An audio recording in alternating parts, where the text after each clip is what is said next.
Когато забременях, всички ми повтаряха, че стриите са неизбежни. Ама не познаха. Преди 9 месеца, когато забременях, започнах да чета всичко възможно за стриите. Те са нормални, всяка бременна ги има и няма как да ги избегнеш. Честно казано, се паникьосах много, защото кожата ми винаги е била супер чувствителна, а и мисълта да ми останат белези ме притесняваше много. Реших, че няма да чакам чудо и започнах да търся нещо, което наистина работи.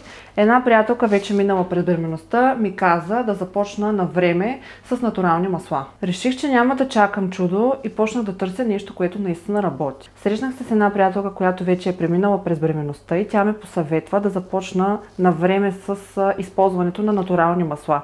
А после щях да я благодаря. Тя ми даде и точна рецепта с масла от лавандула, пачули, портокал, смесени в базово масло като шипка или бадем. Всяка вечер след душ втривах сместа в корема и в бедрата, миришеше божествено, а усещането беше като мини спа ритуал.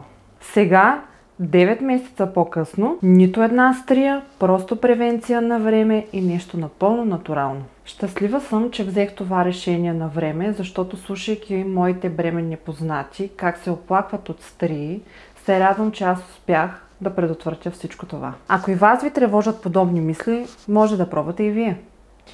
И ето, нямам нито една стрия благодарение на съвета на моята приятелка.